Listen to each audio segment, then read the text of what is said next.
Hello students, welcome to study master. I am GS Rai और आज हमारा इंडियन इकोनॉमी का 9th चैप्टर हम लोग करेंगे। और इस साइड हिंदी मीडियम में उपभोक्ता अधिकार, इंग्लिश मीडियम में क्या है, कंज्यूमर राइट। लास्ट लेक्चर में मैंने आपको बताया था कि किस तरह से ग्लोबलाइजेशन के आ जाने से और इंडियन इकोनॉमी में किस तरह से इजाफा हुआ और किस तरह से कंज्यूमर्स के साथ या जो कस्टमर्स के साथ कुछ गलत भी हो सकता था। तो उसको प्रोटेक्ट करने के लिए भारत सरकार क्या कर रही है या फिर इसको प्रोटेक्ट करने के लिए कौन कौन से रूल्स हैं, रेगुलेशंस हैं। मतलब आपको अपने अधिकार पता होने चाहिए, उपभोक्ता अधिकार, यही पूरा चैप्टर है। इसको बड़े ध्यान से पढ़ेंगे। उससे पहले आप लोग देख लीजिए, मैंने आपको बताया था ये हमारा 9th चैप्टर है, तो पहले आपको 8 चैप्टर के नाम याद होने चाहिए। अगर 8 चैप्टर्स के नाम ही नहीं आपको याद, तो फिर आप ये मत समझिए कि आपको जो है उसके अंदर का टॉपिक भी याद होगा। तो पहला चैप्टर कौन सा था? Palampur, the story of village Palampur, Palampur गांव की कहानी। दूसरा चैप्टर आपको पता है कौन सा? पीपल एज ए रिसोर्सेज, याद होगा। तीसरा poverty as a challenge, fourth chapter का था क्या था? Food security in India. तो ये हमारा चौथा चैप्टर था। तो ये चारों जो है 9th क्लास की एनसीईआरटी के ऊपर बेस्ड थे। आप लोग उसमें से जाके उसको देख सकते हो। उसके बाद 5th चैप्टर कौन सा था? डेवलपमेंट। और 6th चैप्टर था sectors of the Indian economy. 7th chapter money and credit. 8th chapter जो है ग्लोबलाइजेशन एंड इंडियन इकोनॉमी। और 9th चैप्टर जो है कंज्यूमर राइट्स। तो ये हमारे 9 लेक्चर अब तक, सॉरी 8 लेक्चर हो चुके हैं, 8 टॉपिक्स आपके कवर हो चुके हैं। आज हम 9th करेंगे। लेक्चर शुरू करने से पहले एक ओवरव्यू ले लीजिए। पहले हम कंज्यूमर्स के बारे में पढ़ेंगे, कंज्यूमर्स कौन होते हैं, क्या करते हैं। उसके बाद कंज्यूमर्स के राइट कौन कौन से हैं। ये कुछ राइट्स दिए गए हैं, ये राइट्स देखेंगे। राइट्स को देखने के बाद आप लोगों को क्वेश्चंस करवाए जाएंगे, जैसे हर लेक्चर में होता है। पहले लेवल 1 क्वेश्चंस, फिर लेवल 2 क्वेश्चंस और उसके बाद previous year questions, level 3 questions. ठीक है, तो ये सारे आपको जो है क्वेश्चंस करवाए जाएंगे अच्छे से। चलिए अब हम शुरू करते हैं हमारा लेक्चर। तो टॉपिक पहला क्या डेफिनेशन है? कंज्यूमर्स। कंज्यूमर क्या होता है? कंज्यूमर मतलब उपभोक्ता। ये तो इसका हिंदी में वर्जन हो गया, हिंदी में इसकी जो है ट्रांसलेशन हो गई। कंज्यूमर वो जो कुछ कंज्यूम करे। कंज्यूम मतलब कुछ ना कुछ यूज करे। तो इसमें देख लीजिए definition. Consumers participate in the market when they purchase goods and services that they need. भाई जिस चीज की उनको जरूरत है वो मार्केट से गुड्स एंड सर्विसेज को परचेज करें, वो कौन होते हैं? कंज्यूमर्स। अगर कोई कस्टमर है तो क्या वो कंज्यूमर है? भाई अगर कोई किसी का कस्टमर होगा तो ही वो कंज्यूमर बनेगा। आप मान लो, एक एग्जांपल से समझिए, आपको बर्गर खाना है, तो आप क्या हुआ, बर्गर किंग पे जाएंगे। आप बर्गर किंग पे क्या है? कस्टमर। बर्गर किंग पे आप कस्टमर है, लेकिन आप एक कंज्यूमर हो गए। आप उसकी जो है सर्विसेज को या गुड्स को जो है कंज्यूम करना चाहते हो। इसलिए कस्टमर और कंज्यूमर में कंफ्यूज नहीं होना है। जो कस्टमर है वो पहले कस्टमर बनता है, बाद में वो जो चीज खरीद लेता है कस्टमर बन के, उसके बाद वो क्या करता है? कंज्यूम करता है, तो वो हो गया कंज्यूमर। तो कस्टमर और कंज्यूमर में कभी भी जो है आपको जो है डाउट नहीं रखना है और कंफ्यूज नहीं होना है। उसके बाद देखिए, these are the final goods that people as consumers use. तो भाई फाइनल गुड्स होती हैं या सर्विसेज होती हैं जो कौन? कंज्यूमर्स यूज करते हैं। Rules and regulations are required for the protection of the consumer in the market place. अब आपने देखा होगा, आपको एक प्रैक्टिकल एग्जांपल से आप समझने की कोशिश कीजिए। अगर आप एक मोबाइल लेके आते हैं, आपने नया मोबाइल परचेज किया शॉप से। मोबाइल परचेज करने के बाद 2 दिन तक मोबाइल बिल्कुल ठीक चला। तीसरे दिन मोबाइल में कुछ प्रॉब्लम आ गई, तो आप गए दुकानदार के पास कि भाई मैं मोबाइल लेके गया था 2 दिन पहले, इस मोबाइल में ये प्रॉब्लम आ गई। तो दुकानदार क्या करेगा? वो कहेगा आपसे कहीं गिरा होगा।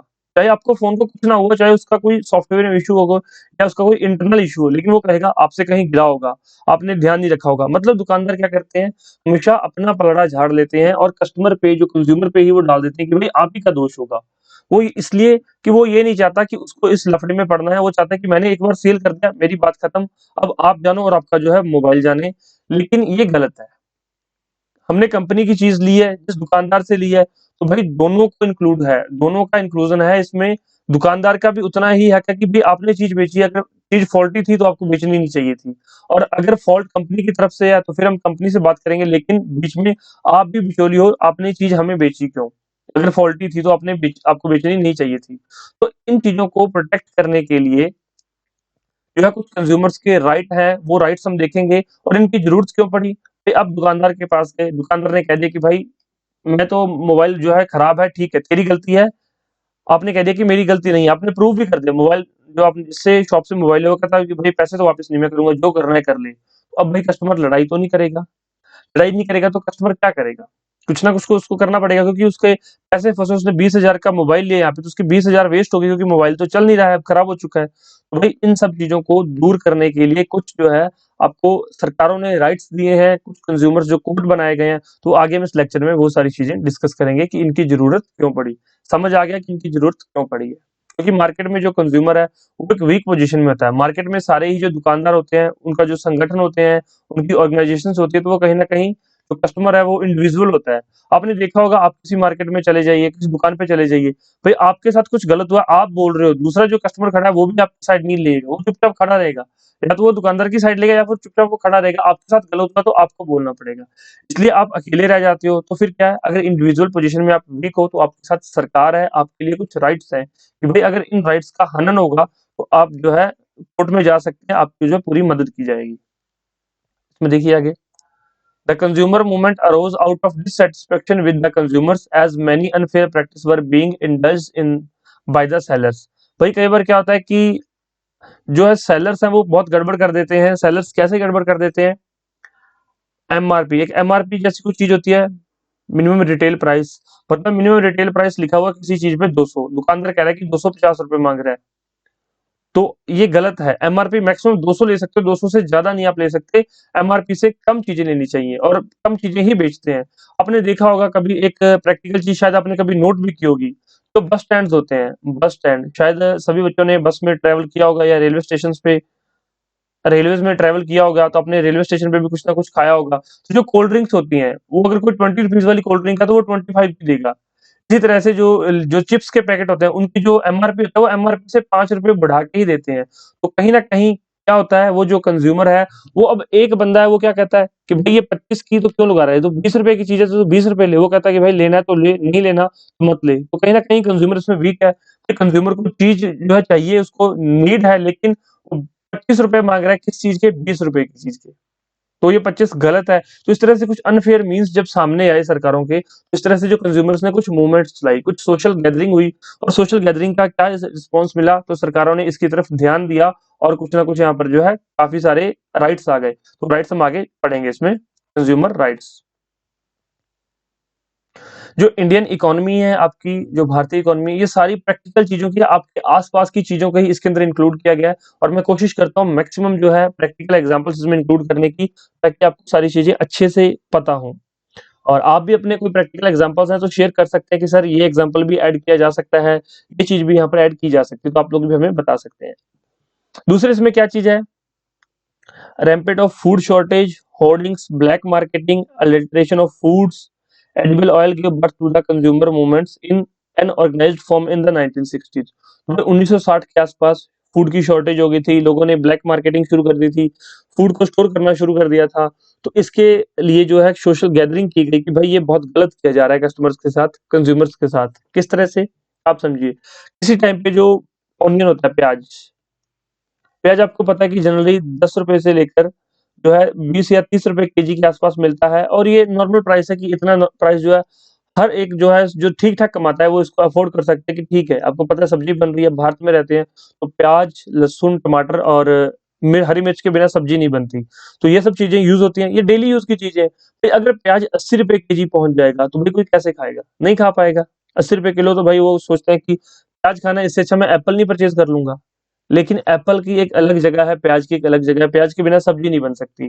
प्याज के बिना और बहुत सारी जो है चीज़ें हैं, उनमें टेस्ट नहीं आता है, क्योंकि हम इंडियंस हैं, हमें शुरू से प्याज का टेस्ट ही पता है, हम प्याज को बहुत ज़्यादा यूज़ करते हैं। अगर प्याज ही 80 रुपीज़ केजी, 150 रुपीज़ पर केजी पहुँच जाएगा तो कैसे होगा? तो इसके खिलाफ जो है फिर मूवमेंट चलती है कि भाई इतनी महँगाई कैसे हो गई? महँगाई पे सरकार ध्यान क्यों नहीं दे रही? तो कहीं न कहीं जो कस्टमर्स ने पहले टाइम में, पुराने टाइम्स में इसके खिलाफ जो है बहुत सारे सोशल गैदरिंग की, इकट्ठ किए, संगठन बनाए, और उसके जो है उसके ही ये सारे जो हैं मतलब क्या बोलते हैं, उसके रिजल्ट्स हैं ये सारे आगे। उसके बाद देखिए, the formed consumer group look into the malpractice in the ration shops and overcrowding in the road passenger transport.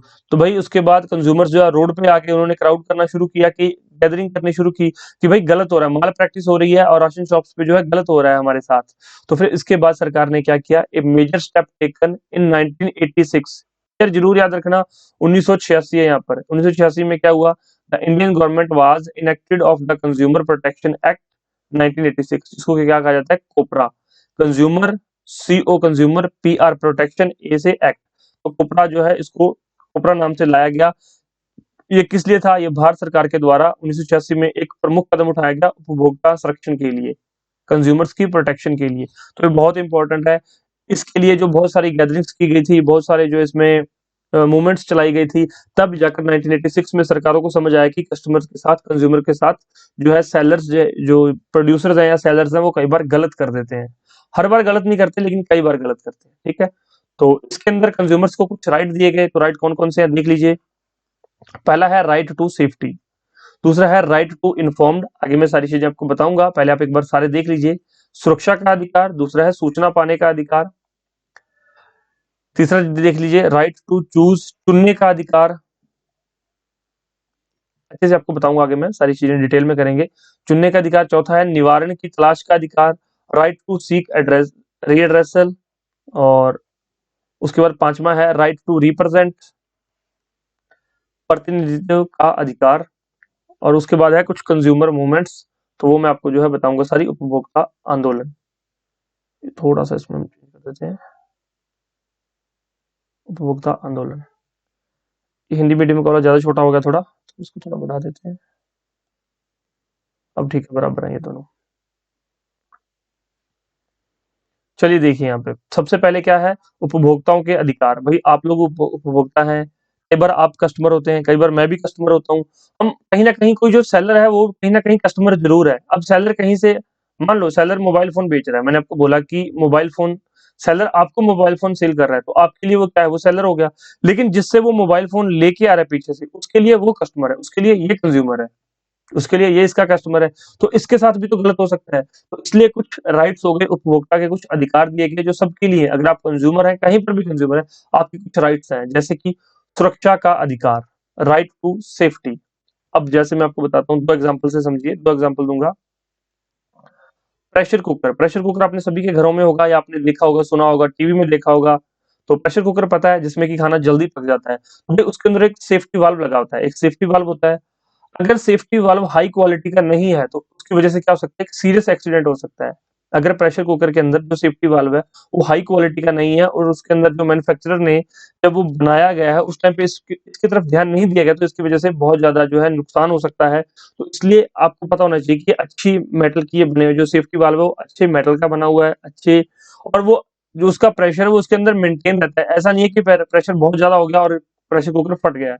तो इस वजह से आपको पता होना चाहिए कि इसके अंदर क्या मटेरियल यूज किया गया है, किस टेम्परेचर पे ये काम कर रहा है। तो सारी चीजें, आपकी सेफ्टी का ध्यान किसको रखना है, जो उसका मैन्युफैक्चरर है। दूसरा है कार्स, आपने देखी होंगी, कार से सभी ने ट्रेवल किया होगा, बसों से ट्रेवल किया होगा, उसके अंदर ब्रेक्स, ब्रेक्स बहुत जरूरी हैं। क्यों? क्योंकि भाई अगर कार स्पीड में होगी, गाड़ी अगर स्पीड में होगी, तो उसको रोकने के लिए क्या यूज किया जाएगा, ब्रेक यूज की जाएगी। ब्रेक्स जो है सबसे अच्छी क्वालिटी की ब्रेक्स होनी चाहिए उसके अंदर। आपको पता है कारों के अंदर वो तो हम आगे साइंस में पढ़ेंगे कि कितनी तरह की ब्रेक्स होती हैं, वो अलग अलग चीज है। तो ब्रेक्स की जो क्वालिटी है वो अच्छी होनी चाहिए, क्योंकि ब्रेक बहुत जरूरी है। जो ब्रेकिंग सिस्टम है पूरा, वो बहुत अच्छी क्वालिटी का होना चाहिए। वो किसी भी टेम्परेचर पे, किसी भी प्रेशर पे फेल नहीं होना चाहिए। आपने देखा है जो गाड़ियां हैं वो लेह लद्दाख में भी जाती हैं, गाड़ियां जो राजस्थान के अंदर भी जाती हैं। राजस्थान में टेम्परेचर कितना हाई रहता है, अगर हाई टेम्परेचर पे ब्रेकिंग सिस्टम फेल हो जाए तो गाड़ी का सीरियस एक्सीडेंट हो सकता है। अगर लेह लद्दाख में जाकर ब्रेकिंग सिस्टम फेल हो जाए तो बहुत ज्यादा सीरियस एक्सीडेंट्स हो सकते हैं। तो इसलिए राइट टू सेफ्टी, भाई अगर हम आपका कोई चीज यूज कर रहे हैं, हम किसी भी चीज का उपयोग कर रहे हैं, तो आप हमारी सेफ्टी का ध्यान रखना, ये आपकी जिम्मेवारी है। जो प्रोड्यूसर है, जो चीज प्रोड्यूस कर रहा है, या जो मैन्युफैक्चरर है, ये उसकी जिम्मेवारी है कि हमारी सेफ्टी का ध्यान वो रखे। तो इस पैराग्राफ के अंदर यही लिखा गया, तो आप इसको अच्छे से एक बार पढ़ लीजिएगा। सुरक्षा का अधिकार, ठीक, ये है पूरा सुरक्षा का अधिकार। दूसरा है राइट टू बी इन्फॉर्म्ड, सूचना पाने का अधिकार।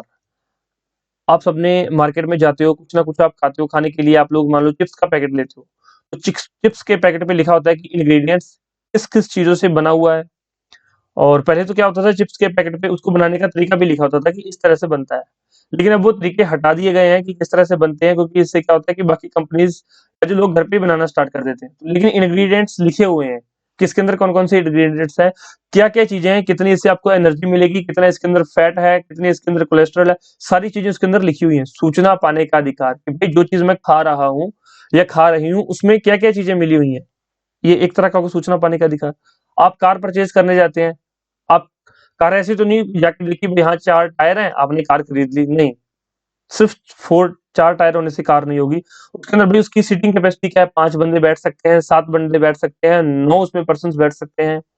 उसके अंदर इंजन कितने हॉर्स पावर्स का है, ब्रेकिंग सिस्टम कौन-कौन से यूज़ हुए हैं, उसके अंदर बाकी सारी चीज़ें देखते हैं, इंटीरियर कैसा है, एक्सटीरियर कैसा है। तो आप सारी चीज़ें सूचना का अधिकार आपको होना चाहिए। दूसरा है MRP, minimum retail price. MRP लिखा होता है हर पैकिंग के ऊपर, आपने देखा होगा।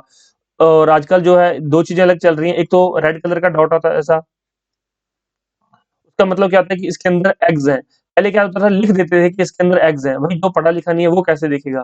तो जो वो कैसे देखेगा, अगर मान लो जो जिसके अंदर एग्स हैं या फिर जिसके अंदर नॉन वेज है उसके अंदर रेड कलर का होता है, दूसरे के अंदर यहाँ पर ग्रीन कलर का जो है डॉट बना होता है, उसका क्या मतलब है, ये वेज है। तो ये सब चीजें किसके अंदर आती हैं, सूचना पाने का अधिकार, कि कस्टमर को पता होना चाहिए क्या वो खा रहा है, क्या उसको मिल रहा है, इसकी एक्सपायरी डेट क्या है, और मैन्युफैक्चरर का एड्रेस क्या है। अगर कोई एमआरपी से ज्यादा पैसे ले रहा है तो आप किसको शिकायत कर सकते हो, तो वो सारी चीजें उसके ऊपर लिखी होती हैं। राइट टू बी इन्फॉर्म्ड, ठीक। ये एमआरपी और राइट टू बी इन्फॉर्म जो है आरटी एक्ट के अंदर ही आ जाता है, जो 2005 के अंदर राइट टू इन्फॉर्मेशन एक्ट आया था, ये उसके साथ जो बाकी सारी चीजें भी उसके साथ जुड़ के भी आ गई हैं सामने। लेकिन 1986 के अंदर जब ये उपभोक्ता संरक्षण अधिनियम आया था, तभी भी ये चीजें कंपलसरी कर दी गई थी कि आप बताइए कस्टमर को कि क्या चीज आ रही है, क्या चीज नहीं आ रही, जो आप उसको दे रहे हो उसमें क्या क्या चीजें हैं, कस्टमर क्या खा रहा है या क्या यूज कर रहा है। दूसरा है राइट टू चूज। भाई आप किसी के पास गए, आपने बोला कि ये मैगी दिखाओ, फिर उसने एक मैगी का पैकेट पकड़ा दिया और ये यहाँ पे एक यिप्पी का, जो यिप्पी आ रही है शायद मार्केट में, नाम नहीं मेरे को ध्यान होगा, कोई यिप्पी नूडल्स आ रही हैं। तो आपने उसको कहा कि मैगी, एक मैगी का पैकेट, उसने मैगी भी निकाल के दे दी और यिप्पी भी निकाल के दे दी। तो भाई आपकी मर्जी, आप इसमें से कौन सा चूज करना चाहते हो, कौन सा चूज नहीं करना चाहते हो। कई बार आप क्या करते हो, आप लोग, मैं एक एग्जांपल से बताता हूँ, अब मैं आपको यहाँ पे डेमो क्लास देता हूँ, यूट्यूब पे हमारी काफी जो है डेमो क्लासेस फ्री रहती हैं, कि आप डेमो क्लास देख लो। अब किसी ने हमारी डेमो क्लास देख ली, इसका मतलब ये तो नहीं कि उसको हमारा कोर्स परचेज करना ही पड़ेगा। उसकी इच्छा है, राइट टू चूज, उसके पास अधिकार है। अगर वो चाहता है कि उसको हमारी डेमो क्लास पसंद आई है तो वो हमारा कोर्स परचेज कर सकता है। उसको डेमो क्लास अच्छी नहीं लगी तो वो किसी दूसरे जो है XYZ इंस्टीट्यूट का कोर्स परचेज कर सकता है। मैं उसको फोर्स नहीं कर सकता कि आप हमारा कोर्स ही परचेज करें। तो राइट टू चूज, ये कस्टमर का अधिकार है, वो क्या चूज करना चाहता है, जो उसके लिए राइट है, जो उसके लिए सही है, वही वो चूज करेगा। चाहे वो खाने पीने की बात हो, चाहे वो कार की बात हो, चाहे वो एजुकेशन की बात हो, चाहे वो बुक्स की बात हो। तो ये अधिकार किसके पास है, कस्टमर के पास, कंज्यूमर के पास। लेकिन आप अपने अधिकार का यूज कैसे कर पाओगे, अगर आपके पास प्रॉपर नॉलेज है। अगर आपको पता ही नहीं है तो भाई, मान लो एक एग्जांपल से समझिए, हम आप एजुकेशन के फील्ड में अभी आए हैं, आप पढ़ाई कर रहे हैं, स्टूडेंट हैं, आपको पता ही नहीं क्या पढ़ना है, तो आप अपने आप बुक्स कैसे चूज करोगे? आपको उसके लिए पहले, सबसे पहले नॉलेज इकट्ठी करनी पड़ेगी, फिर ही आप चूज करोगे कि आपको क्या पढ़ना है, क्या नहीं, क्या आपके लिए सही, क्या गलत है। तो चूज करने के अधिकार के लिए आपको पहले क्या है, नॉलेज होना बहुत जरूरी है, ठीक है। इसमें ये चीज लिखी हुई है, any consumer who receive a service in whatever capacity regardless of age, gender, nature of services has the right to choose whether to continue service। और अगर वो कंटिन्यू करना चाहता है तो कर सकता है, नहीं करना चाहता तो वो सर्विसेज को, इसको फोर्स नहीं कर सकता, ठीक। दूसरा है राइट टू सीक रिएड्रेसल, निवारण की तलाश का अधिकार। भाई अगर किसी कस्टमर के साथ कुछ गलत हो गया, मैंने कल एक एग्जांपल बताया था कि आपने एचपी का लैपटॉप लिया है, तो आपके लैपटॉप में कोई फॉल्ट आ गया। मैं ये एग्जांपल इसलिए ले रहा हूँ क्योंकि ये बिल्कुल प्रैक्टिकल है, ये मेरे साथ हुआ है। मैंने एचपी का नया लैपटॉप लिया, अराउंड मेरे को 85,000 का लैपटॉप था, 85,000 का लैपटॉप मैंने लिया था। तो 85,000 लैपटॉप में मैंने उसको 8 से 10 दिन चलाया तो उसका एक बटन काम करना छोड़ गया। 8 टू 10 डेज में उसका एक जो राइट क्लिक है वो खराब हो गया, उसके जो कीपैड का, माउस के कीपैड का। तो वो राइट क्लिक खराब हो गया, तो मैंने उनको फ़ोन किया, जो दुकानदार था मैंने उसको फ़ोन किया कि भाई ये खराब हो गया। वो कहता है कि सर मैंने तो आपको सेल कर दिया, बिल्कुल ओके था, मैंने तो आपको बिल्कुल पैक्ड लैपटॉप दिया था, अब आपके पास जो खराब हो गया तो ये मेरा फ़ॉल्ट तो नहीं है। मैंने कहा फिर अगर आपका फ़ॉल्ट नहीं है तो मैं कहाँ पे इसकी कंप्लेंट करूँ? तो उसने कहा कि सर आप कस्टमर केयर पे कंप्लेंट करो और जो एचपी से जो भी रिप्रेजेंटेटिव है वो आपके घर पे आके या आपके ऑफिस में आके आपको ठीक करके देके जाएँगे। तो मैंने उनको कॉल किया, तो उन्होंने मुझे कहा कि सर आप इसकी एक वीडियो बना के हमें भेज दो कि क्या फ़ॉल्ट है उसमें। तो मैंने उनको उसका, जैसे उन्होंने कहा मैंने उसका वीडियो बना के उनको भेज दिया। वीडियो बना के भेजने के बाद उन्होंने क्या कहा कि सर ये तो एक्सटर्नल फ़ॉल्ट है, आपसे कहीं गिरा होगा। तो मैंने कहा चलिए ठीक है, मान लेते हैं, आप एक बार मेरे पास आइए, मेरे ऑफिस विजिट कीजिए या फिर मुझे अपने ऑफिस का एड्रेस दीजिए, मैं आपके पास आता हूँ, आप मेरा लैपटॉप चेक कीजिए, अगर कहीं से गिरा हुआ है तो ठीक है, आप कुछ मत ठीक कीजिए, मैं खुद ठीक करवा लूंगा इसको। तो वो फिर मेरे ऑफिस में उन्होंने विजिट किया, तो उन्होंने देखा कि जो बटन है वो खराब हो चुका है, अदरवाइज लैपटॉप तो कहीं से गिरा नहीं है, अगर लैपटॉप गिरेगा तो कोई ना कोई उसका कोना जो है वो जरूर या तो टूट जाएगा, यहाँ पे कुछ स्क्रैच लगेंगे, मतलब कोई चीज गिरती है तो पता चल जाता है कि ये गिरी हुई है या अपने आप टूटी है। उन्होंने कहा कि सर ये फिर भी हम ठीक करके नहीं दे सकते, इसमें कंपनी क्या करे, अब टूट गया तो टूट गया। तो मैंने कहा ठीक है, आपने बोल दिया है, आप मुझे रिटर्न में दे दो, इसमें कंपनी क्या करे। तो उन्होंने मुझे रिटर्न में कुछ नहीं दिया, वो कहते कि सर इसको हम ठीक नहीं कर सकते, सॉरी। उन्होंने सॉरी कह के काम निपटा दिया। मैंने कहा चलो ठीक है, कोई बात नहीं है, एक बटन ही तो टूटा है, मैं इसको ठीक करवा लेता हूँ, क्या इसमें 100-200 का खर्चा होगा। जब मैं उनके पास गया, मैंने कहा भी इस बटन को ठीक करके दो, देन दे डिमांडेड 8500 रुपीज। उन्होंने मेरे से 85,000 का लैपटॉप था, 8500 रुपए उन्होंने डिमांड की कि ये बटन नहीं, ये पूरा का पूरा पैनल चेंज होगा। तो मैंने कहा अगर पैनल चेंज होगा ना, तो अब ये चीज है, या तो मुझे रिटर्न में दे दो कि पूरा पैनल चेंज होगा, या फिर इसको ठीक करके दो। तो उन्होंने ठीक नहीं किया, दे डिनाइड, बट उन्होंने कुछ रिटर्न में भी नहीं दिया। तो मैंने ठीक है, मैंने कंज्यूमर कोर्ट में जाके केस कर दिया। तो जब उनके पास पहला लेटर गया कंज्यूमर कोर्ट का, देन उनका बंदा खुद रिप्रेजेंटेटिव मेरे ऑफिस में आया, इसको ठीक करके देके चला गया कि सर आप अपना जो है केस वो वापस ले लीजिए। क्योंकि उनको पता था अगर वो केस हार गए तो मैं इसके बदले में मतलब मानहानि का केस भी उन पे ठोक दूंगा, मैं दायर करूंगा कि भाई इन्होंने मुझे बहुत परेशान किया, मैंने इनकी एक तो सर्विसेज यूज की, उसके बाद इन्होंने मेरे साथ इतना गलत किया, मुझे इतनी परेशानी हुई। अगर केस साल चलता, 2 साल चलता, केस कितना भी लंबा खिंच सकता था, कुछ भी उसमें मतलब कि ये डिसाइडेड नहीं होता कि पहली की हियरिंग में कुछ हो जाएगा, दूसरी हियरिंग में हो जाएगा या तीसरी हियरिंग में होगा। लेकिन बात ये है कि आपने सर्विसेज यूज की और 5वें से 7वें दिन ही उसका जो बटन खराब हो गया। वैसे जो है आपको पता है, आप नई चीज लेके आओ, अब एक बंदे के पास पुराना लैपटॉप है, वो पुराने लैपटॉप पे काम कर रहा है, पुराने लैपटॉप से सारी सर्विसेज यूज कर रहा है पुराने लैपटॉप की, आपने नया लैपटॉप लिया तो आप एकदम से तो शिफ्ट नहीं हो जाओगे। भाई इसमें कुछ फाइल्स हैं, इसमें जो सॉफ्टवेयर है, आप धीरे धीरे इंस्टॉल करोगे, पहले 10 दिन तो आप लैपटॉप को यूज भी नहीं करते प्रॉपर से, और 10 दिन में ही वो खराब हो गया। तो मतलब इसका क्या मतलब था कि कंपनी का कहीं ना कहीं या मैन्युफैक्चरर का फॉल्ट था या कहीं ना कहीं कंपनी का फॉल्ट था। तो मैंने जो है उनसे बात की, तो फिर उन्होंने बात करने से कभी भी कंपनी वाले मानते नहीं है। जो ये मल्टीनेशनल कंपनीज है, ये बिल्कुल ही सुधरती नहीं है। ये तो भाई आप ये मान लो, कोई भी मल्टीनेशनल कंपनी है, वो पहली बार में अपनी गलती कभी एक्सेप्ट करेगी ही नहीं। वो कहेगी कि कस्टमर की गलती है, कस्टमर इसका पीछा कर ले तो कुछ हो सकता है, अदरवाइज फिर जो पैसे हैं वो वेस्ट ही हो जाते हैं सारे। तो इसलिए राइट टू ये ऊपर वाला राइट टू सीक रीएड्रेसल, भाई कस्टमर के साथ कुछ गलत हुआ है तो आप कंज्यूमर फोरम में जा सकते हो, जो लोकली होता है, जो किस लिए होता है, या कंज्यूमर प्रोटेक्शन काउंसिल में जा सकते हो, कंज्यूमर कोर्ट में केस फाइल कर सकते हो। तो ये सारी चीजें, अगर आपके साथ कुछ गलत हुआ है तो आप वहां पर जाकर जो है निवारण के लिए शिकायत दर्ज करवा सकते हैं। ठीक, उसके बाद देखिए राइट टू रिप्रेजेंट, प्रतिनिधित्व का अधिकार। अंडर कोपरा, कोपरा आपको पता है, ए 3 tyre quasi judicial machinery at the district, state and national levels were set up for redressal of consumer dispute. अब इसमें राइट टू रिप्रेजेंट आप देखिए, जैसे मेरा 85,000 का लैपटॉप था, तो 85,000 का लैपटॉप के लिए मैं कहाँ पे जो है दायर कर सकता था केस, तो मैं डिस्ट्रिक्ट कोर्ट में जाकर केस दायर कर सकता था। अगर मतलब अगर 1 करोड़ से कम का केस है, अप टू 1 करोड़, तो आप लोग डिस्ट्रिक्ट कोर्ट में जाएंगे, अगर उससे ज्यादा है तो स्टेट लेवल कोर्ट में जाएंगे, 1 से 10 करोड़ के बीच। अगर 10 करोड़ से ज्यादा है तो आप लोग नेशनल लेवल के कोर्ट में जो है इसके रिगार्डिंग जाएंगे कि मेरे साथ ये गलत हुआ, या ये जो है जो भी आप अपनी शिकायत लेकर वहां पर जाएंगे। तो इसलिए अलग अलग कोर्ट है, इनको 3 टायर में जो है डिसाइड किया गया है। इसमें एक और चीज है कोपरा के अंदर, वो बहुत अच्छी है इसमें। जैसे कि एक कस्टमर है, एक कंज्यूमर है, कंज्यूमर ने केस किया किसी कंपनी पे, मैं मान लेता हूँ सैमसंग कंपनी पे केस किया है। सैमसंग कंपनी पे किसी कंज्यूमर ने केस कर दिया कि भाई आपका फोन था, ये खराब था या कुछ भी गड़बड़ है, आपने वारंटी में गड़बड़ कर दी, जो चीजें वारंटी के अंदर कवर होनी थी आपने नहीं कवर की। तो कंज्यूमर ने केस कर दिया कहाँ पर, जो है डिस्ट्रिक्ट कोर्ट के अंदर। डिस्ट्रिक्ट कोर्ट में कंज्यूमर ने केस कर दिया और डिस्ट्रिक्ट कोर्ट में कंज्यूमर हार गया, तो भाई कंज्यूमर क्या करेगा, आगे जाकर जो है इसको स्टेट कोर्ट में दोबारा जाकर क्या कर सकता है, अपील कर सकता है कि भाई मेरे साथ ये गलत हुआ और मैं डिस्ट्रिक्ट कोर्ट का जो फैसला है मैं उससे सहमत नहीं हूं। तो कंज्यूमर जो है स्टेट कोर्ट में जा सकता है। अब दूसरी सिनेरियो देखिए, कंज्यूमर ने केस किया सैमसंग पे, अब कंज्यूमर जीत गया, तो भाई ये जो सैमसंग है ये स्टेट कोर्ट में नहीं जा सकती, कंपनी स्टेट कोर्ट में कभी भी नहीं जा सकती।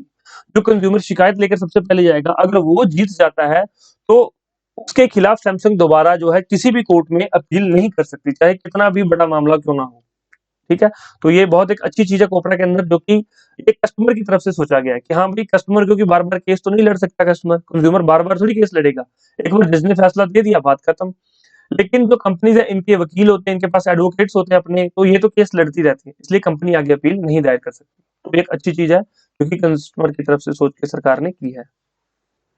उसके बाद देखिए आगे, कंज्यूमर मूवमेंट्स, क्या बोलते हैं इसको, उपभोक्ता आंदोलन। It has been observing 24 December as the national consumer day.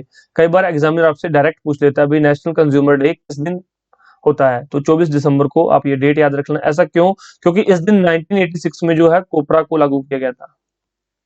It was on this day that the Indian parliament enacted the Consumer Protection Act in 1986। ठीक है। It is one of the countries that have exclusive courts for the consumer redressal. Bharat, India जो एक ऐसा country है, इकलौता country नहीं है, कई कंट्रीज ऐसी हैं जिसके अंदर कंज्यूमर रिड्रेसल कोर्ट होते हैं और हैं। भारत भी उनमें से एक देश है जहां पर उपभोक्ता निवारण के लिए स्पेशल अदालत है, स्पेशल कोर्ट्स हैं। उसके बाद देखिए, the consumer redressal process is becoming cumbersome, expensive, and time consuming. Many a time consumers are required to engage lawyers. The COPRA was amended in 2019 to further strengthen the consumers in India. Buying through the internet is now included. If there is any services deficiency or defective product, the service provider or the manufacturer is also held responsible and would be penalized or even imprisoned. Settlement of the dispute with the help of a neutral intermediary outside the consumers court called a mediator is now encouraged at all three tiers of the consumers। तो भाई इसका क्या मतलब, 2019 में जो कोपरा को amend किया गया, इसके अंदर कौन कौन सी अमेंडमेंट की गई? पहले एक तो ये था कि आपको अगर कुछ भी आपने करना है तो आपको खुद का वकील करना पड़ेगा। 2019 से पहले क्या था, अगर कोई भी केस, कहीं पे भी केस फाइल करना है तो आपको क्या करना पड़ेगा, वकील करना पड़ेगा। 2019 के बाद आपको वकील की जरूरत नहीं है, आप बिना एडवोकेट के अपने एडवोकेट खुद बन सकते हैं, अपने वकील खुद बन सकते हैं, आप खुद यहाँ पर जाकर केस फाइल कर सकते हैं, आपको जरूरत नहीं है वकील की। ये तो 2019 के बाद हुआ पहली चीज। तीनों टायर में, डिस्ट्रिक्ट कोर्ट के अंदर, स्टेट कोर्ट के अंदर और नेशनल कोर्ट के अंदर, तीनों टायर में आप खुद अपने वकील बन सकते हैं, आपको वकील की जरूरत नहीं है। ये तो पहला अमेंडमेंट हुआ। दूसरा क्या था, पहले जो है सिर्फ और सिर्फ किस पे केस किया जा सकता था, कंपनी के ऊपर। अब चीजें ऑनलाइन सेल हो रही हैं। ये 2019 में क्यों हुआ था, बीच में एक बार क्या उन्होंने सेल निकाली थी इसकी, आईफोन्स की। उस टाइम न्यूज में बहुत रहा था, ये चीजें चर्चा में रही थी। आईफोन्स की सेल निकाली, आई डोंट नो फ्लिपकार्ट या अमेजन, ऐसे किसी के जो ऑनलाइन सेलर्स हैं, इन्होंने सेल निकाली आईफोन्स की। सेल के अंदर इन्होंने 60,000 में आईफोन देने शुरू कर दिए। भाई अगर 10 कस्टमर ने आईफोन ऑर्डर किया उसमें से, तो 10 में से 8 के आईफोन तो ठीक निकल रहे थे। एक आईफोन या तो टूटा हुआ निकल रहा था या फिर उसमें ईंट डाल के दे देते थे, मतलब आईफोन जैसे ही मतलब बॉक्स नहीं होता था, बॉक्स की जगह उतना हैवी एक ईंट या पत्थर डाल के दे देते थे। 10 में से 2 कस्टमर के साथ गलत हो रहा था, तो ये बहुत ज्यादा इनकी सेल 10-12 दिन चली और बहुत कस्टमर ऐसे हो गए कि उनके साथ बहुत गलत हुआ कि पैसे 50-60 हजार में उनको एक पत्थर का टुकड़ा भेज रहे हैं, तो कहीं ना कहीं बहुत गलत है। अब आईफोन ही नहीं है तो आप कंपनी पे कैसे क्लेम करोगे, आप एप्पल पे जाके कैसे कहोगे कि सर आपने गलत कर दिया मेरे साथ? वो कहेंगे कि गलत किया तो लाओ भाई आईफोन दिखाओ अपना, कहाँ पे है, क्या गलत हुआ आपके आईफोन में? जब आईफोन नहीं निकला उसमें पत्थर निकल गया, तो ये किसकी गलती है? ये कहीं ना कहीं जो है सेल कर रहे थे। यहाँ पे लिखा हुआ ना, जो है डिफेक्टिव प्रोडक्ट या फिर इसमें कुछ, क्योंकि बाइंग थ्रू द इंटरनेट से बाई कर रहे हो तो भी कौन आपको सर्विस दे रहा है आपको नहीं पता, डिफेक्टिव प्रोडक्ट निकलता है, आप प्रोडक्ट के जो है क्लेम कर सकते हो कि मेरा जो है डिफेक्टिव प्रोडक्ट है। लेकिन अगर जो आपको सेंड करने वाला ही इंटरमीडिएटरी गड़बड़ कर रहा है, आपको उसने चीज ही नहीं दी, तो फिर आप किसके मतलब जाके पकड़ोगे? तो इसलिए फिर इसके अंदर कुछ अमेंडमेंट्स की गई कि जो यहाँ पर चीजों को आगे प्रोवाइड करवाता है उसको भी यहाँ पर इसके अंदर इंक्लूड किया गया। ठीक है, डिफेक्टिव प्रोडक्ट देते हैं या फिर कुछ भी जो सर्विस देते हैं आपको, उनको यहाँ पर पेनल्टी भी हो सकती है और इनको जेल भी हो सकती है। इसके बाद एक और चीज है, भाई आपको पता है केस लंबा चलेगा। जैसा कि मैंने आपको बताया था, मैंने केस किया उनके ऊपर, तो उन्होंने क्या कहा कि सर हम खुद चेंज करके देते हैं, आप केस को वापस ले लीजिए। तो ये तो उन्होंने खुद मतलब ये स्टेप ले लिया, उनको पता था कि केस वो हार जाएंगे। लेकिन कई बार क्या होता है, केस काफी लंबा चल जाता है, कस्टमर कहता है कि मुझे तो पूरे पैसे चाहिए, कंपनी कहती है कि भाई मैं पूरे पैसे तो नहीं दे सकती आपको, लेकिन हाँ जो आपकी गड़बड़ है मैं उसको ठीक करके दे देती हूँ। तो इसलिए क्या होता है, एक मेडिएटर की जरूरत होती है। ये तीनों फॉर्म्स में अवेलेबल है, तीनों टायर के ऊपर अवेलेबल है, मतलब जिसको क्या बोलते हैं बिचौलिया, या बीच में जो सलाह करवाता है वो। तो वो यहाँ पर तीनों स्तर पे अवेलेबल है, ताकि कस्टमर का भी नुकसान ना हो और हर बार भाई कंपनी का दोष भी नहीं होता, कई बार कस्टमर्स की गलती भी होती है। इसलिए बीच में जो है मध्यस्थ या मेडिएटर की जरूरत हर एक लेवल पे पड़ती है। तो वो किस लिए यूज होता है, वो यहाँ पर जो है कस्टमर का भी नुकसान ना हो और कंपनी का भी नुकसान ना हो, इसलिए, और जल्दी से जल्दी निपटारा हो जाता है। अब भाई हियरिंग का मान लो, हियरिंग के लिए आपकी कोई ऐसी हियरिंग थी कि 3 मंथ का टाइम मिल गया, भाई 3 महीने बाद हियरिंग है,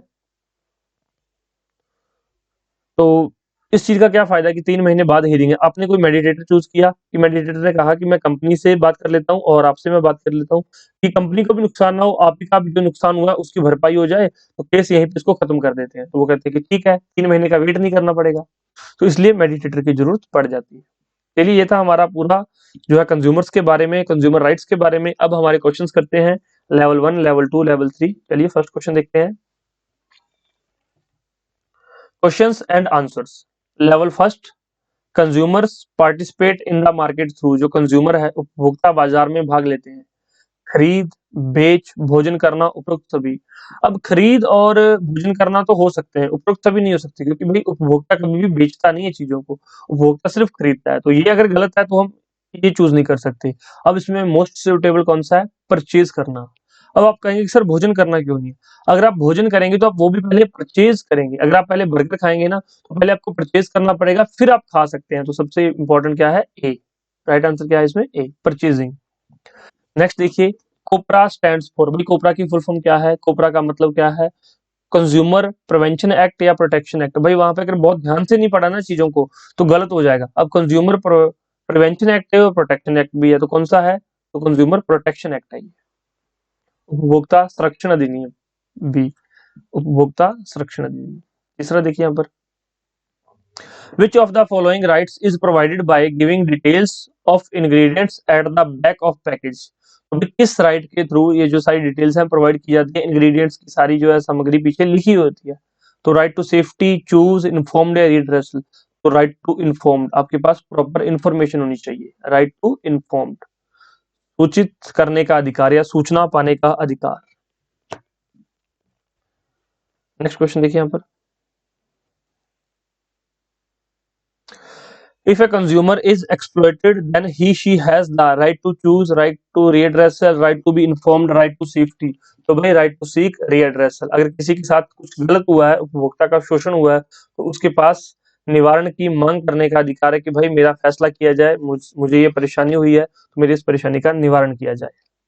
नेक्स्ट देखिए, which of the following guides consumer to file case in the consumer court. तो भाई कौन गाइड करता है कि आप कंज्यूमर कोर्ट में किस तरह से केस फाइल कर सकते हैं? कंज्यूमर फॉर्म्स होते हैं, कंज्यूमर प्रोटेक्शन काउंसिल होती हैं। तो इसका राइट आंसर है सी, दोनों जगह पर जो है आपको गाइडेंस मिल जाती है कि आपको किस तरह से जो है कहाँ पे क्या मामला जो है दर्ज करवाना है, क्या केस दर्ज करवाना है। नेक्स्ट देखिए, द नेशनल कमीशन की बात हो रही है, ध्यान से, डिस्ट्रिक्ट, स्टेट और नेशनल, ये 1 करोड़ से कम, 1 करोड़ तक, अप टू 1 करोड़, ये 1 से 10 करोड़ के बीच में, और ये 10 करोड़ से ज्यादा के लिए। तो national commission deals with the case involving claims. तो कितना क्लेम के लिए? राष्ट्रीय आयोग दावों से जुड़े का मामला देखता है, तो 10 करोड़ से अधिक का। राइट आंसर है एक्सीडिंग 10 करोड़। राइट आंसर क्या है, बी। नेक्स्ट देखिए, the national consumers day is observed on. Direct question ऐसे ही आपको एग्जाम में देखने को मिलेगा। अब आपको याद है 24 दिसंबर है, लेकिन वहां पर अगर आपने रिवीजन नहीं की है तो आप भूल जाओगे, तो इसलिए आप याद रखना 24 दिसंबर पूरा याद रखना है, 1986। उसके बाद देखिए, MRP is associated with which consumer right. जो एमआरपी है is associated with which consumer right. तो भाई एमआरपी किस उपभोक्ता अधिकार से जुड़ा हुआ है? तो राइट टू बी इन्फॉर्म्ड, भाई सूचना पाने का अधिकार। हमें सूचना होनी चाहिए कि मैक्सिमम रिटेल प्राइस कितना है किसी भी चीज का, इसलिए तो आपको पता है वो बैचिंग लगी होती है आजकल, हर एक चीज के ऊपर एमआरपी लिखा होता है कि ये इसका एमआरपी है। When you buy a bottle of honey, which logo और mark you will have to look on the bottle. तो भाई अगर आप एक शहद की बोतल खरीदते हैं तो आपको बोतल पर कौन सा लोगो या निशान देखना होगा? तो इसमें राइट आंसर देख लीजिए, एग मार्क। राइट आंसर है बी। मैंने अभी आप थोड़ा सा ना दिमाग पे जोर डालिए, और आपको जो पिछला लेक्चर मैंने उसमें करवाया था कि एक एमएनसी आ जाएगी, तो वो क्या है, किसान से 20 रुपए की बोतल जो है 30 रुपए में खरीद के आपको 100 रुपए में बेचेगी।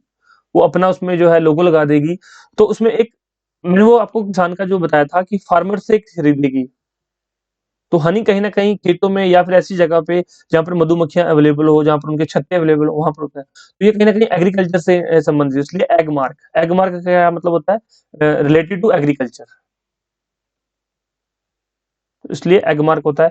एक होता है आईएसआई लोगो, इंडियन स्टैंडर्ड होता है ये, कि जो भी चीज़ है ये एक स्टैंडर्ड क्वालिटी की, ब्यूरो ऑफ इंडियन स्टैंडर्ड के अकॉर्डिंग है ये चीज़ें। कई चीज़ों पे आपको आईएसआई लोगो देखने को मिल जाते हैं, आईएसआई के आगे लिखा होता है। जैसे कि मैक्सिमम चीज़ें ये अप्लायंसेस, जो इलेक्ट्रिसिटी के अप्लायंसेस होते हैं, वो आपको आईएसआई मिल जाते हैं। या फिर आपने कोई आईएसआई मार्क की काफ़ी चीज़ें देखी होती हैं, अभी मेरा ध्यान नहीं आ रहा है। अप्लायंसेस मेरे याद आ गया कि अप्लायंसेस पे लिखा होता है कि आईएसआई मार्क। जैसे आपको हीटर लेके आते हैं या फिर जो कोई आप कुकर लेके आते हैं, तो वो कहते हैं कि ये आईएसआई के मार्क का है इसके ऊपर। एक होता है हॉलमार्क। हॉलमार्क इसलिए यूज़ होता है, ये जो कोई प्रीशियस मेटल्स हैं जैसे कि सोना या फिर प्लेटिनम, उसके ऊपर ये हॉलमार्क लगे होते हैं कि उनकी मोहर लगी होती है, ठीक है? तो ये अलग-अलग जगह पे यूज़ होते हैं। हालाँकि आगे मैं आपको सारी चीज़ें करवाऊँगा, डोंट वरी। लेकिन यहाँ पे थोड़ा एक मैं ओवरव्यू देना चाहता था कि आपको थोड़ा ध्यान रहे कि आगे चीज़ें इस तरह की हमें देखने को मिलेंगी। चलो, ये लेवल 1 क्वेश्चंस आपने देख लिए। अब चलते हैं हम लेवल 2 की तरफ।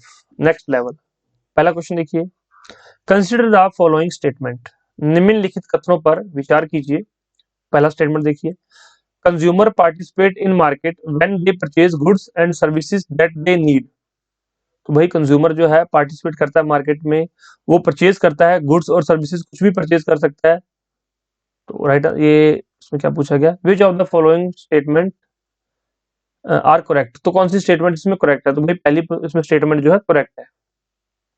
दूसरी देखिए, the rampant food shortage, hoardings, black marketing, adulteration of food and edible oil give birth to consumer movement. तो भाई इन चीजों ने जो है कंज्यूमर मूवमेंट को बर्थ दिया था, बिल्कुल जन्म दिया था, आंदोलन को जन्म इसमें दिया था इन चीजों ने। ये देख लीजिए, अगर इधर समझना है तो हिंदी में देख लेना। बड़े पैमाने पर भोजन की कमी, जमाखोरी, कालाबाजारी, भोजन में मिलावट, खाद्य तेल ने उपभोक्ता आंदोलन को जन्म दिया। तो बिल्कुल दिया कि भाई हम खाना खाना चाहते हैं प्योर, लेकिन उसमें जो है फूड के अंदर मिलावट हो गई। तो कहीं ना कहीं इसके लिए जो मूवमेंट शुरू है, आंदोलन शुरू है, उपभोक्ता आंदोलन। तो पहले 2 पॉइंट इसमें ठीक है। थर्ड देखिए, the government of India enables the consumer protection act in 1984। तो भाई यहाँ पे कंफ्यूजन हो गई, अगर आपने पढ़ा हुआ है ध्यान से तो आपको ये तो पता है कि पहले 2 ठीक है। अब तीसरा पता नहीं ठीक है गलत है, आप बताइए मुझे।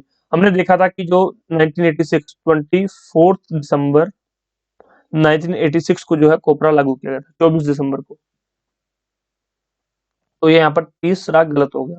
तो जिसमें 3 है उसको हटा दो, और बिल्कुल ठीक है, हमें पता है 1 और 2 तो हमारा ठीक है। तो इस तरह से आप लोग जो क्वेश्चंस को सॉल्व कर सकते हैं। ये जो क्वेश्चंस होते हैं स्टेटमेंट बेस्ड, ये इजी भी होते हैं, मॉडरेट भी होते हैं और टफ भी होते हैं। टफ कैसे हो जाएगा? टफ क्वेश्चन वो रहेगा कि भाई 4 स्टेटमेंट दी हुई हैं और चारों में से एक भी नहीं पता, तो भाई उसको तो फिर छोड़ के आने में फायदा है, उसका तो तुक्का भी गलत हो जाएगा, क्योंकि ये चारों फिर आगे आपको कंफ्यूजन क्रिएट करेंगी। हाँ, थोड़े से मॉडरेट कौन से होते हैं? 4 स्टेटमेंट दे रखी हैं, 2 पता है, 2 नहीं पता, तो एलिमिनेशन मेथड यूज हो सकता है। इजी कौन से हैं? अभी 4 स्टेटमेंट दी हुई हैं, एक स्टेटमेंट का नहीं पता लेकिन 3 स्टेटमेंट का हमें अच्छे से पता है, या फिर एक ऐसी स्टेटमेंट का पता है जो कि भाई ये तो गलत है, ये तो हो ही नहीं सकता आंसर, उसको हटा दो, बाकी 3 का नहीं भी पता तो भी आप लोग आंसर कर पाएंगे। तो इस तरह से ये जो है क्वेश्चंस लेंथी क्वेश्चन है, बट ये बहुत काम की चीजें हैं, और आपको क्वेश्चंस करने का तरीका आना चाहिए। अगर एक बार तरीका सीख गए तो कभी भी लाइफ में मार नहीं खाओगे आप। Consider the following statements. Producer needs to strictly follow the required safety rules and regulations. जो प्रोड्यूसर्स हैं उनको स्ट्रिक्टली फॉलो करना पड़ता है क्या? सेफ्टी रूल्स और रेगुलेशंस। तो बिल्कुल ठीक है यहाँ पर ये पॉइंट। इसमें करेक्ट ही पूछे गए हैं, मोस्टली यहाँ पर करेक्ट ही पूछता है, जिस दिन इनकरेक्ट पूछेगा उस दिन हम कंफ्यूज हो जाएंगे। Consumer have the right to be informed about the particular of goods and services that they purchase. तो भी कंज्यूमर के पास राइट है कि उसको इन्फॉर्मेशन मिलनी चाहिए। तो ये भी यहाँ पर हमारा पॉइंट क्या है? ठीक है, हम ऊपर पढ़ के आए हैं ये चीजें। Consumers can complain and ask for the compensation or replacement if the product purchases prove to be defective in any manner। तो भी कंप्यूटर जो है कंज्यूमर है वो कंप्लेन कर सकता है और कंपनसेशन के लिए भी कह सकता है। तो ये भी यहाँ पर ठीक है। तो तीनों ही ठीक है यहाँ पर। तो राइट आंसर क्या है? डी, तीनों इसमें ठीक है। नेक्स्ट क्वेश्चन पे चलते हैं। कंसिडर द फॉलोइंग स्टेटमेंट, तो निम्नलिखित कथनों पर विचार करना है। देखिए कथन, one can protest and complaint if someone sells a good at more than the printed price on the packet. भाई अगर एमआरपी के से कुछ ज्यादा चीजें बेचता है तो आप लोग जो है कह सकते हो। तो आप अभी आपके दिमाग में शायद आओ कि सर अगर बस स्टैंड पे ये सब चीजें चलती हैं बस स्टैंड के ऊपर, तो फिर उसके बारे में कोई शिकायत क्यों नहीं करता? स्टूडेंट्स, बस स्टैंड के ऊपर जो है शिकायत इसलिए नहीं करता क्योंकि वहां पर सभी लोग जो बाहर से होते हैं, कोई लोकल जो है वो बस स्टैंड पे जाके कोई चीज कभी खरीदता नहीं है, कभी परचेज नहीं करता। और अगर कभी कोई परचेज करता है तो वो फिर परचेज करेगा ही नहीं, वो कहेगा मैं कहीं बाहर से ले लूंगा। तो कस्टमर मतलब उनसे उलझने की बजाय अपना आगे निकल जाते हैं कि मैं अपना टाइम वेस्ट क्यों करूं। बस स्टैंड पे कोई किधर से आता है, कोई किधर से आता है। मान लो आप हैं चंडीगढ़ से, आप दिल्ली गए हुए हैं किसी काम से, तो Delhi ISBT Delhi interstate bus terminal Delhi के अंदर आप लोग खड़े हैं, तो वहां पर आप लोग क्या करोगे? आप लोग को ठीक है कुछ चिप्स लेने हैं या कोई कोल्ड ड्रिंक की बोतल लेनी है, तो आप लोग या तो चुपचाप ले लोगे, अदरवाइज आप कहोगे कि मुझे नहीं लेनी है, बस इतनी सी बात करके आप वहां से निकल जाओगे। क्योंकि भाई आप रहते चंडीगढ़ हो, आप दिल्ली में क्यों अपने अपने लिए जो है उलझने क्रिएट करोगे? अपने ही करोगे अपने लिए प्रॉब्लम्स क्रिएट। तो इसलिए यहाँ इनके खिलाफ कोई शिकायत नहीं होती, अदरवाइज इनके खिलाफ कंप्लेंट भी की जा सकती है, और कंप्लेंट होते लोग करते हैं, और जिसके खिलाफ कंप्लेंट मिलती है वो कंप्लेंट रीएड्रेस भी की जाती है, ये रियलिटी है। ठीक, तो ये फर्स्ट ठीक है यहाँ पर। Consumer can not bargain with seller to sell at less than MRP. भाई कंज्यूमर का पूरा पूरा राइट होता है। आपने देखा होगा जो पुरानी आंटीज हैं, मतलब कि एक आपने एग्जांपल से समझाता हूँ मैं आपको। आपने वो जो सर्दियों में कपड़े बेचने के लिए आते हैं, आपने देखा होगा, उसको दमामी बोलते हैं, आई डोंट नो, पता नहीं क्या बोलते हैं, कुछ आते हैं जो मतलब वो पीठ पे रख के आते होते हैं कपड़े बेचने, गर्म कपड़े बेचने के लिए। तो वो कभी कपड़े बेचने आते हैं तो वो उनपे एमआरपी लिखा होता है 1200 रुपए, और आपके जो घर में बड़े बुजुर्ग होते हैं वो कहते हैं कि भाई हमने तो 400 देना है, देख ले, देना है तो दे जा, नहीं देना तो मत दे।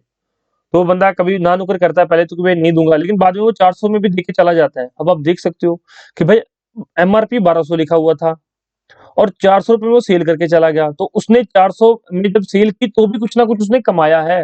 ये बेचने आया था ना यहाँ पे गर्म कपड़े, तो ये इसने 400 रुपए में सेल करके भी कुछ ना कुछ कमाया। मतलब इसका देख सकते हो कि एमआरपी की जो टैग होता है वो इतना हायर लगाते हैं, तो इसलिए कंज्यूमर जो है वो बार्गेन कर सकता है, वो जो है कह सकता है दुकानदार को कि भाई मुझे इससे कम में चाहिए तो कम कर ले। तो वो अगर दुकानदार कम करता है तो अच्छी बात है, नहीं करता तो आप लोग किसी दूसरे से ले सकते हो, या अगर आपको जरूरत है, बहुत ज्यादा जरूरत है उस चीज की, तो आप ले सकते हो। लेकिन आजकल तो एक नई तरह का जो है लोगों ने लूटने का नया तरीका है फिक्स प्राइस, कि भाई हमारी तो फिक्स प्राइस शॉप है। इतने प्राइसेस को बढ़ा के लिख देते हैं, वो फिक्स प्राइस है, उसमें बंदा क्या बोले क्या ना बोले। अब सबसे ज्यादा गड़बड़ पता क्या हो रही है? मॉल्स में हो रही है। मॉल्स के अंदर जितने भी शॉपिंग मॉल्स हैं, ठीक है, जो ब्रांड्स हैं उनके कपड़े तो महंगे हों, मान लेते हैं कि भाई ब्रांड है उसने अपनी मतलब की दे रखी है। जैसे ही आपने देखा होगा कि जियो के मॉल्स हैं, अलग से जियो के मॉल्स हैं, जियो के अंदर अलग से कपड़े हैं जिसको ए जियो के नाम से आते हैं, शायद आपने देखा होगा। उसके अंदर लोकल ब्रांड के कपड़े, मतलब ब्रांड के लोकल क्लॉथ्स होते हैं उसके अंदर, जो और फिर वो उसका प्राइस वही देते हैं जो ब्रांडेड कपड़ों का प्राइस है। तो वहां पे कोई कम करने वाला भी नहीं होता, अब वहां पे कुछ बोल भी नहीं सकते। और कहीं ना कहीं ये होता है कि भाई जो मॉल में जा रहा है वो बहुत ए क्लास बंदा है, वो हाई क्लास बंदा है, वो कम नहीं करवाएगा पैसे। लेकिन कहीं ना कहीं ये बहुत ज्यादा चीजें क्या चल रही हैं, पैसों का इसमें बहुत ज्यादा हेर फेर होता है, फिक्स प्राइस के नाम पे ज्यादा लूटपाट हो रही है। बट कहीं न कहीं डेवलपमेंट के लिए ये सब करना भी ज़रूरी है। डेवलपमेंट के नाम पे ठगी नहीं होनी चाहिए, लेकिन मॉल में ये कंपल्शन तो नहीं है कि आप मॉल में गए, आपको वहीं से कपड़े लेने हैं। भाई जिसका मन करता है, जिसके पास पैसा है, वो मॉल से कपड़े ले सकता है। मॉल के अंदर आप सेम शर्ट आपको 800 से 2000 के बीच में मिलेगी। जो वही शर्ट सेम जो यही शर्ट है ना, ये आपको मार्केट में 400 से 800 के बीच में मिल जाएगी। मार्केट प्राइस उसका ये है, मॉल के अंदर ले रहे हो तब ये। अब आपको पता है मॉल के अंदर एक दिन में 10,000 से 1 लाख के बीच में लोग जाते हैं मॉल के अंदर घूमने के लिए। जो शॉपिंग मॉल्स होते हैं बड़े बड़े, 10,000 से लेकर 1 लाख लोग तक उसमें जाते हैं। लेकिन सभी के सभी 1 लाख जो उसमें शॉपिंग नहीं करते, मुश्किल से 10,000 में से 5 से 7 हजार ही शॉपिंग करती है, बाकी सारे घूम घाम के और अपना वापिस आ जाते हैं। और जो अब 1 लाख लोग वहां पे आए हैं, भाई मॉल्स में लगातार एसी चल रहा है, वाटर फैसिलिटी सारी चीजें हैं, तो अब उनके लिए भी तो चार्जेस देना पड़ेगा। तो ये 5 से 7 हजार लोग जो शॉपिंग करके आए, जिनके पास पैसा है, इनको घूमने फिरने का खर्चा भी यही देते हैं। ठीक है, तो जिनके पास पैसा है वो मॉल में खरीद लेते हैं, बाकी बाहर खरीद लेते हैं, चीजें सेम होती हैं। ठीक है, तो समझ गए, कंज्यूमर जो है बार्गेन कर सकता है कि भाई एमआरपी इससे कम लगा, तो इसमें दोनों ही यहाँ पर ठीक है। तो कुछ चीजें समझ आई, कुछ रिलेट कर पा रहे हो, या फिर मैं बस वैसे ही आपको समझाता जा रहा हूँ, लेक्चर बढ़ते जा रहे हैं आगे और आपको कुछ समझ ही नहीं आ रहा? तो अपने फीडबैक जरूर दे देना, सर ये चीज हमें समझ आ रही है, ये चीज हमें समझ नहीं आ रही। नेक्स्ट देखिए, consider the following statements. Education forms guide consumer on the way to file cases in consumer court. भाई एजुकेशन फॉर्म कभी भी जो है गाइड नहीं करते कंज्यूमर को, कंज्यूमर फॉर्म्स जो है गाइड करते हैं। हमने लास्ट जो है पढ़ा था क्वेश्चन कि कंज्यूमर फॉर्म या फिर कंज्यूमर प्रोटेक्शन काउंसिल जो है वो गाइड करती है, तो पहला यहाँ पर गलत है। तो जिसमें एक है हमारा, एक वाला गलत हो गया। Consumer have the right to seek redressal against unfair trade practices and exploitation. तो कंज्यूमर के पास राइट है रिड्रेस कराने का अनफेयर ट्रेड प्रैक्टिसेस और एक्सप्लॉयटेशन का, तो ये ठीक है। राइट आंसर क्या है? बी, सही उत्तर है हमारा बी। तो हिंदी मीडियम के स्टूडेंट्स अपने आप इधर देख लिया करो। नेक्स्ट देखिए, consider the following statements. Under COPRA the two tier quasi judicial machinery was set up for redressal of the consumer dispute. भाई टू टायर नहीं, थ्री टायर। कौन कौन सी? डिस्ट्रिक्ट कोर्ट, स्टेट कोर्ट और नेशनल कोर्ट। तो three tier है, तो इसलिए गलत हो गया। जिसमें एक है वो हटा दो, ये और ये हम लोगों ने हटा दिए। करेक्ट पूछा है तो ये हमने हटा दिए। अब इन दोनों में से कोई एक होगा। State commission deal with the claim involves up to ₹1 crore. भाई स्टेट कमीशन जो है 1 करोड़ तक है, तो ये भी गलत है, क्योंकि 1 करोड़ तक का मामला जो है डिस्ट्रिक्ट कोर्ट में रहता है। स्टेट के अंदर 1 करोड़ से 10 करोड़ के बीच में, और नेशनल के अंदर 10 करोड़ से ज्यादा। दूसरा भी गलत है। If a case is dismissed in a district level court, a consumer can appeal in the higher level court. तो भाई अगर एक केस जो है डिस्ट्रिक्ट कोर्ट में डिसमिस हो गया है, तो कंज्यूमर हायर लेवल में अपील कर सकता है। मैंने आपको अच्छे से समझाया था कि कंपनी नहीं कर सकती, लेकिन कंज्यूमर जो है अपील कर सकता है। Right answer C. Next question देखिए, कंसिडर द फॉलोइंग स्टेटमेंट्स।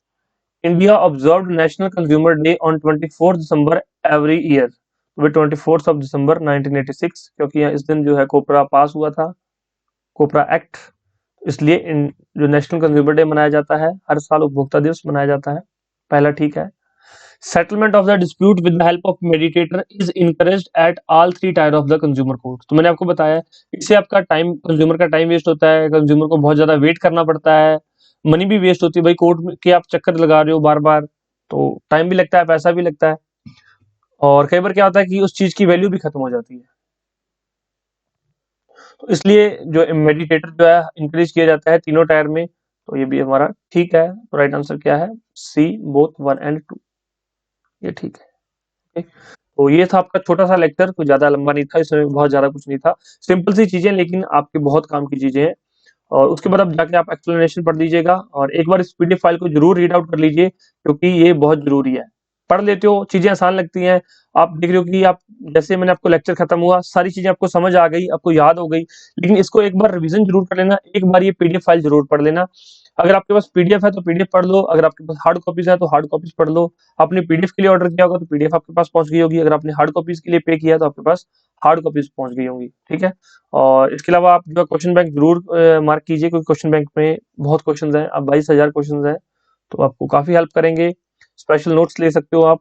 इनके अलावा जो है स्पेशल नोट्स है हमारे पास, पेड स्टडी मटेरियल अवेलेबल है किसी भी एग्जाम के लिए, जिस भी एग्जाम की आप तैयारी कर रहे हो, आप हमें मैसेज कीजिए इस नंबर पे, और आपके जो है एग्जाम का नाम बताइए, तो उसका स्टडी मटेरियल मिल जाएगा up to the mark and to the point according to the exam. ठीक है।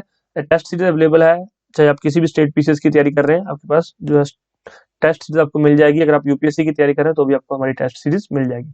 कोई डाउट हो तो पूछ लीजिए। थैंक यू सो मच, मिलते हैं नेक्स्ट लेक्चर में। धन्यवाद।